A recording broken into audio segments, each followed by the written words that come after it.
Okay, so in this video, we're going to focus on the fork system call. In the class, we had already seen this diagram, what happens when fork system call is called. Um, Here there's one route where the child process that gets created from this fork continues executing the same code the parent executes here through the exec system call. The child process gets its own copy of the program, and parent and child in that case can work on two different pieces of code and still continue executing parallelly. So in this video today, the focus is on um, these two important aspects which are highlighted here. These are from page 117 in your textbook. So I want to quickly read these out to you and then walk you through an example so that this sentence makes more sense. So what this says here is a new process is created by fork system call. We already know. What they tell us here is both processes, the parent and the child, they continue execution at the instruction after the fork. So when we look at the example, you must identify the instruction after the fork where they would both continue executing, but with one difference. And the difference is the return code for the fork is 0 for the new child process. The return code for fork is 0 for the new child process, however, whereas non-zero for of the child which is returned to the parent. Now this is slightly complicated but very easy to understand when you look at the example next. So I've already scanned a copy of my notes here, so I'm going to use the example there. And here is the program.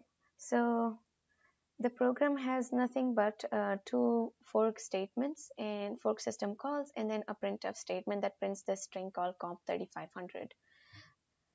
Now, my question to you and the focus of this video is to get this answer. The question here is, how many times will this comp3500 get printed? Now, just because I'll be writing this over and over to show you what parent does to this code and what child does, so I've simplified this and make it look like this. So f here is equivalent to this fork call. The second f is another fork call, and p would be printf. So after this point, you're going to be seeing ffp instead of fork and printf.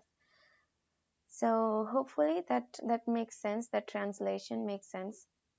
So now let's pay attention to what happens when we start executing this code.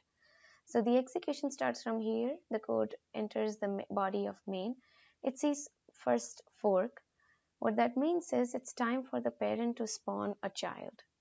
So at this fork, a child is created, C1, and that's why this small asterisk here, that means this asterisk, this fork call marked by this asterisk create this child. I denote that child by C1, gets everything, inherits everything from the parent. And actually, let me correct myself here. Now this is the final stage. My step one is not this. My step one would be to go over this one by one, and this would be what we would derive ultimately at the end. So let's go to step one and see piece by piece what's happening. So in the process, in the parent process, we see the first system call, which is a fork. So a child gets created, has its own set of three functions, and it also gets an ID, a PID, it's a process in itself. The PID here is 1, 2, 3, 4. This is just a random number. Now, if you look at the text, what it says here is both processes after the fork system call, they continue execution at the instruction after the fork, but with one difference. The difference is return code for fork is 0 for the child process, whereas non-zero of the child that is returned to the parent. What this means is, my apologies, if this is the ID for the child, 1, 2, 3, 4, this gets returned to the parent here. So if you were to collect the return code of this fork call, you would see 1, 2, 3, 4. However, if you look at the child process ID here in this piece of code, you'd see that to be a 0. Now again, let's go back to the text and read this one more time. Hopefully this would make sense. I'll be quiet for next 5 seconds. I'll let you read this one more time, the second half of the statement.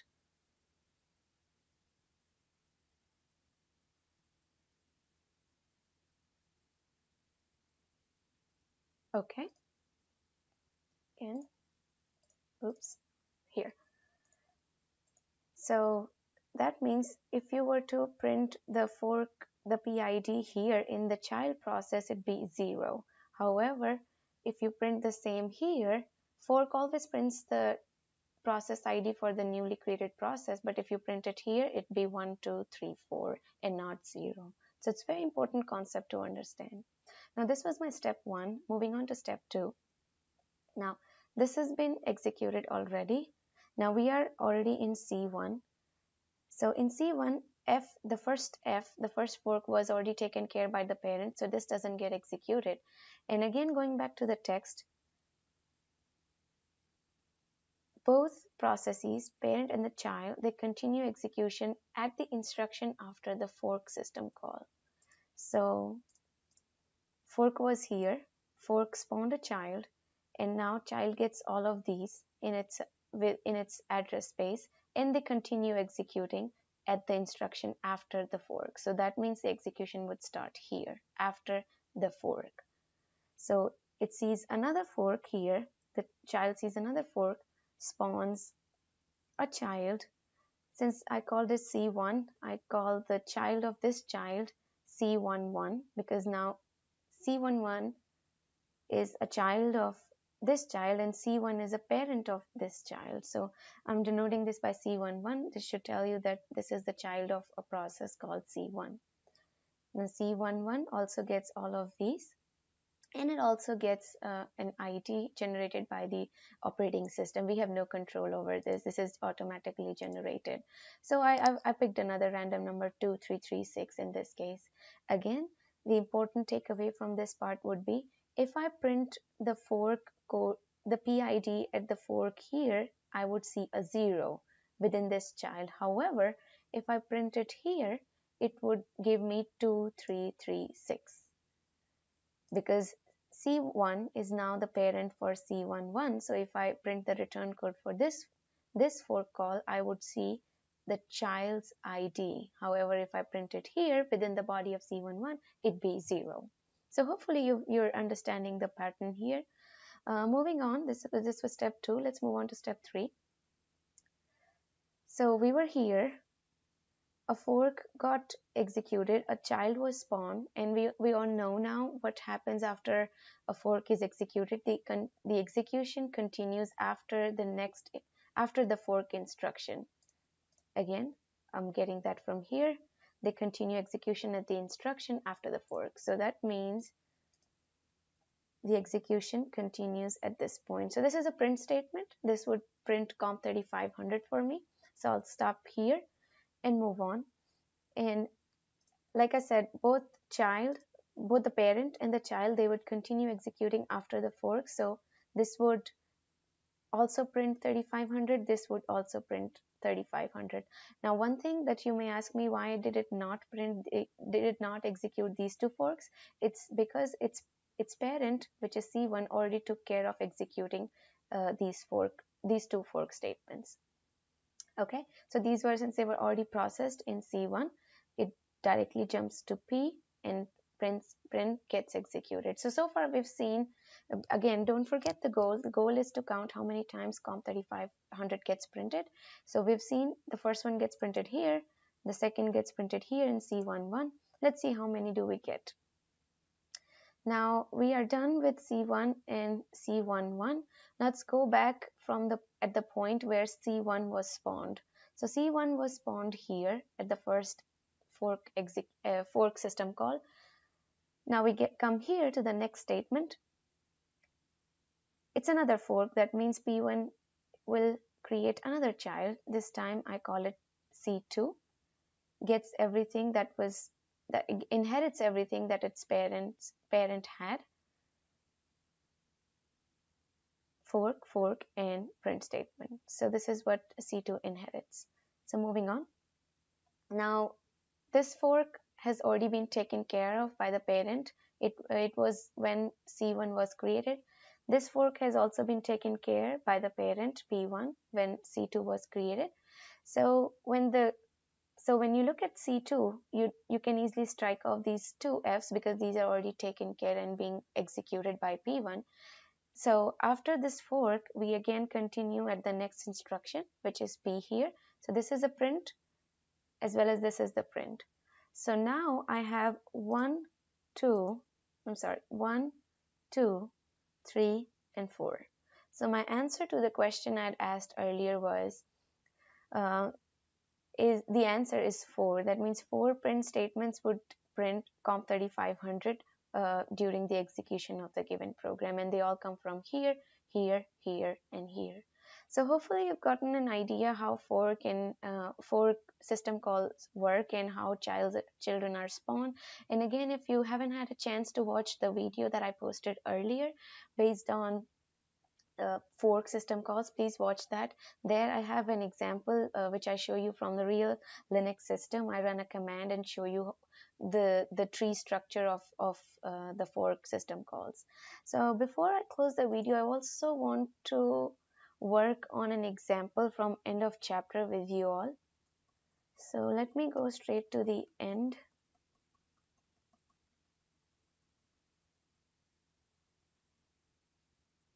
Okay, so we're getting there. All right, we are here. And the problem that I'm looking at today is 3.18.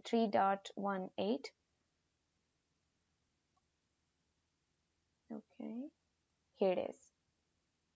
My apologies, I'm looking at 3.17. It says look at the program in 3.35 and explain what the output of lines X and Y are. So let's look at the figure 3.35 and look at these two lines. This is 3.35. Let me zoom out so you can see the entire program. This is a program given to us. Here we have a numbers array, has 5 items starting from 0, goes on till 4. Here we have a PID, which is a thread, a process type. So it gets the data structure of the process. It can store everything that's related to a process. Here we have a system call called fork. This is where the things start get interesting. Now again, going back to the concepts that we learned a few seconds ago, that when I'm looking at the return code of the fork calls, if I'm inside the child, I see a 0. However, if I see the fork return code for the same child in here, I get the actual child ID. In this case, if I print this here, I would get 1, 2, 3, 4, which was the ID of here. If I want to print the PID here of this child, I get a 0. So let's keep that rule in mind before we look at the problem.